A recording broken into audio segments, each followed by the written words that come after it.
क्या आप तैयार हैं उस रात के लिए जब चांद लाल हो गया और बुराई फिर से जाग उठी? जादू तेरी नज़र के 14 मई के एपिसोड में गिरी एक नई बिजली, कामिनी की वापसी और रिश्वा की पुकार ने सबको हिलाकर रख दिया। जब गौरी ने खींचा विहान को कुएं से बाहर और चमकने लगी कामिनी की मूर्ति, तब शुरू हुई आखिरी जंग की उल्टी गिनती। कौन है असली रिश्वा और क्या गौरी उठा पाएगी रिवंशी धनुष? जानिए आज के धमाकेदार एपिसोड में। वीडियो शुरू करने से पहले कृपया हमारे चैनल को लाइक और सब्सक्राइब करें और लेटेस्ट अपडेट्स कभी मिस न करें।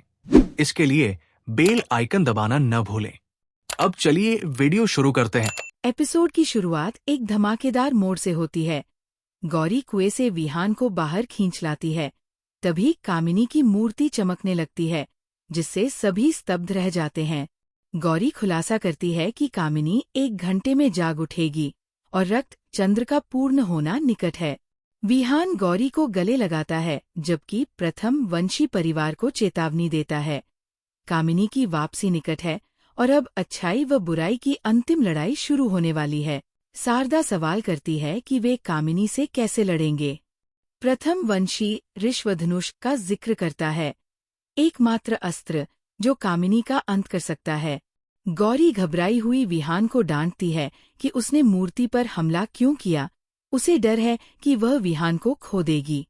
विहान कहता है कि वह मरने को तैयार है, जिससे गौरी उसे थप्पड़ मार देती है। वीना गौरी को धन्यवाद देती है कि उसने उसके बेटे को बचाया, लेकिन गौरी परेशान है। समय कम है और कामिनी की शक्ति लगातार बढ़ रही है।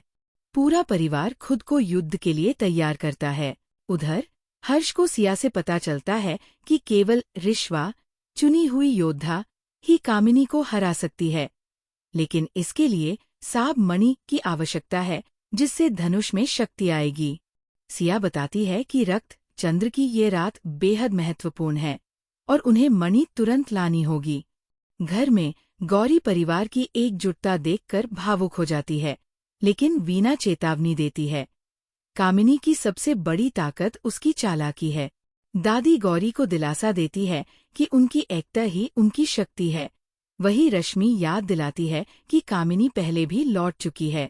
महेश कसम खाता है कि इस बार वे कामिनी को हमेशा के लिए खत्म कर देंगे। तभी गौरी को एक रहस्यमयी आवाज सुनाई देती है। कोई उसे रिश्वा कहकर पुकारता है। मुख्य द्वार के पास अचानक एक दिव्य धनुष और बाण प्रकट होते हैं। वीना बताती है कि यह रिवंशी धनुष है, जिसे केवल रिश्वा ही उठा सकती है। अर्जुन, महेश और विहान सभी उसे उठाने की कोशिश करते हैं, लेकिन असफल रहते हैं। विहान तो इतना थक जाता है कि वह गिर पड़ता है। तभी शारदा एक रहस्य उजागर करती है।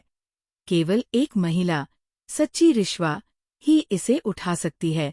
गौरी झिझकती है, लेकिन अर्जुन उसे याद दिलाता है कि कामिनी का जादू उस पर कभी असर नहीं करता।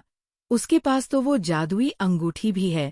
विहान के समर्थन से गौरी आगे बढ़ती है, लेकिन पहली बार में वो धनुष नहीं उठा पाती।